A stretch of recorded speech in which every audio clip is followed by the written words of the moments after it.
Hey Warrior, welcome to today's video. I just got done filming a Warrior Team workout, so my hair is crazy, I'm in my workout gear, and I'm feeling good, feeling pumped, and I'm excited to talk to you about today's topic, which is day 6. And today we're talking about interrupting your destructive patterns, your bad habits, the stuff that we do, that we know. That would be my coffee. The stuff that we do, that we know is not great for us. We don't feel great when we do them, or at least the after effects of them, but yet we still continue to do it. And it's kind of one of those things where we say to ourselves, why do I keep doing this? Right? Like, why do I keep repeating this? Why do I keep going after this? Why do I keep finding myself here again, making the same mistakes? I don't like this, but I don't know how to stop because in the moment, I just want to do it. So specifically when it comes to emotional eating urges, we find ourselves here a lot because when we are not in an urge mindset, we are all about, I'm going to make a healthy choice. I want to make sure that I am setting myself up for success. I have goals, I have dreams, I want to feel good about myself, but then something triggers us, cues us, and that urge is ignited.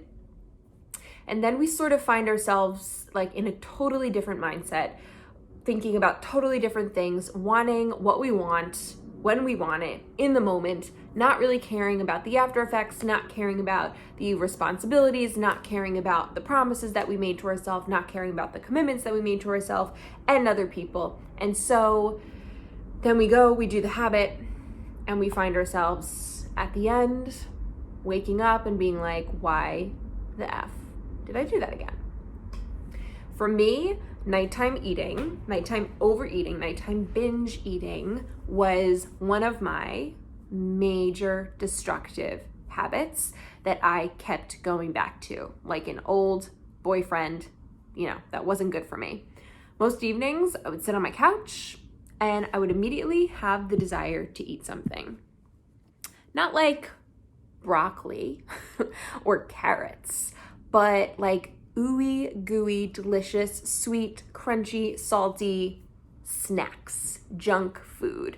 And honestly, it could have been healthy food. Like it could have been, the healthiest ingredients of a cookie or a chip or something, but I just wanted to sit and eat and enjoy it. A lot of my go-tos were like peanut butter, even the healthiest version of peanut butter, dark chocolate, cereal, trail mix, nuts, ice cream, and then it would just snowball. And ultimately I would be like, well, I already ate all of this, so it probably doesn't matter what I eat now. And then I would go even deeper down that hole. So sitting on my couch was where I ate all the time. I just ate all my meals there. I didn't eat at a dinner table really. So of course I felt like eating every time I went to sit down on my couch, even if it wasn't mealtime, even if I wasn't hungry, which is when most of my binge eating would happen. I was never really hungry physically. I was hungry for something else. So every evening was also the time where I noticed my thoughts would start to be louder in the sense of I feel alone, like I'm bored, I wish I had someone to talk to, I wish I had a partner, and I would let those thoughts intensify and I would want to quiet them. I would want to escape from them, numb from them by eating and by watching TV. So I would mindlessly put the TV on. I'd put whatever on. It wasn't like, oh, I'm going to watch a specific show and watch one episode. It was a binge watching TV, and alongside of it, I was binge eating. So this pattern, which I knew was not helping me, I really had to get clear on what were the things that were kicking off this pattern. What are the triggers that I was experiencing that were causing this pattern to happen? So definitely one was having the mindset that at the end of the day, I'm going to sit on the couch and just binge watch TV mindlessly. Another was I'm going to buy snack foods on the way home. Another was not really having any alternatives to a nighttime plan other than, okay, I'm bored, and so when I'm bored, I sit and watch TV. Being alone was also a trigger. Not acknowledging that I felt, sad because I felt alone was another trigger. Having a long day and coming home and just wanting to relax and just want to relax and forget about the hard day and just kind of recover. That was also a trigger. But definitely the two biggest things were the actions of sitting down to watch TV and then the desire to have some snacks along with that. So I had to get real with myself and I had to acknowledge, okay, sitting and watching TV and emotional eating are linked. And it doesn't mean that it's always going to be that way, but if I want to break this pattern of emotional eating, I have to stop mindlessly watching TV at night by myself. This was so hard for me to break because I liked doing it. I liked relaxing this way. It made me feel better. It did make me calm down. It did make me forget about my day. But ultimately, it was not leaving me set up for another good day. It wasn't leaving me having good thoughts about myself. So I had to break the association and I had to break the connection. So I decided to come up with new nighttime activities that, and this is the key, that gave me a bigger reward that I would look forward to more than eating out or numbing out to this, right? So I had to make sure that I changed my evening routine. And this took a little while. This took some trial and error. This took some, I wanted to put the TV on, so I had to come up with some compromises. Like, you can put the TV on, but that means that you're not just going to mindlessly sit and watch the TV. You are going to watch one show. Or when you watch a show, you are going to be moving around and cooking or cleaning, not just sitting there doing nothing and mindlessly eating. What are some other ways that I can get the need or break the need of feeling alone at night? Well, I can call a friend, I can start a text conversation, and eventually I started taking salsa dancing lessons, and that would happen in the evening. So I would go to salsa, and that would be such a huge social fill for me that it really filled my soul up. And I love dancing, so that's another thing that filled my soul up. But it was the dancing and it was doing it with other people that really made a huge difference for me. On nights where I didn't go salsa dancing, I asked myself, what other needs can I do? Well, I like to take care of myself, so I started a skincare routine, which I had never done before. And I started to spend 15-20 minutes doing a skincare routine, doing a face mask, stuff like that. I would clean up so that the apartment would feel fresh and clean for the next morning. All of these things started to make me internally feel really good about myself and my decisions, that I was making healthy choices for myself all around. I felt more organized around my space, and so internally I felt more organized. And all of these things, little by little, started to add up.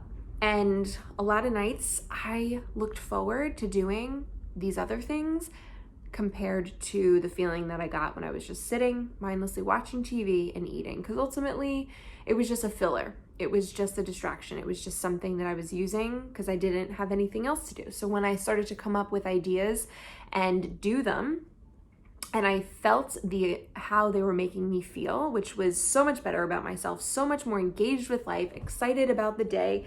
I was learning something new. I was fulfilling a dream by learning salsa dancing. And that really helped. Another thing I would do is I would just start to wind down my day. I would dim the lights. I would light a candle. I would get super cozy. Sometimes I would do yoga to candlelight, and that really helped me wind down and relax and give me that feeling I was looking for with the mindless TV watching. What else? I would put on relaxing music. And I would also stop and think about how much better I would feel in the morning if I didn't just mindlessly zone out to the TV or emotionally eat. So it was challenging. Did I win when I say win, did I do the new healthy choice every single time? No, especially in the beginning. I really had to face those uncomfortable feelings of wanting to stay in my comfort zone and do those things that did bring me joy. But then once I broke out of that comfort zone, I realized how much more joy and how much better I felt doing the other things. So that was me breaking this destructive pattern. So you need to remember, as you come up with your own list of triggers, your own list of needs, which we talked about in a previous day, and your own list of alternative activities, that you will be experiencing the urges and the feelings while this is happening. But, big but, the urges will pass. The feelings will pass, as they always do. We just need to trust that it will happen. And I know it feels like it's not going to go away unless you satisfy it with a emotional eating, or unless you emotionally eat. But it actually does. And in the morning, you're gonna see that. In the morning, you're gonna wake up and you're gonna feel 1,000 times better. And on top of that, you're gonna feel so much more proud of yourself for beating that little battle of the urge, you versus the urge. And it will represent for you like one step closer to breaking this habit that you absolutely know you do not want to continue in your life anymore. And you'll feel intrinsically proud, and that will intensify your ability to say no and make the choice that it is ultimately that you really want to do. So I hope that's helpful. Definitely take part in this workshop, or this activity, this brainstorming activity, but most importantly, you have to put it into execution. You could plan and plan and plan and write and brainstorm all day, but ultimately you have to start doing it. Little by little, progress happens in small steps, in baby steps, and just celebrate your wins.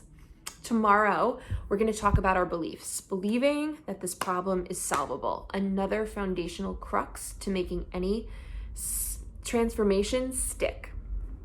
So I hope you enjoyed this. You can check out the full write-up below, where you can get the worksheet with today as well as the previous day's activities and exercises and all of that.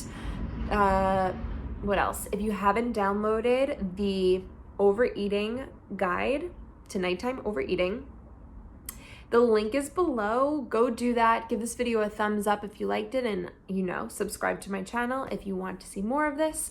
Tomorrow's video will be posted at 5 p.m. Eastern, so I will see you then.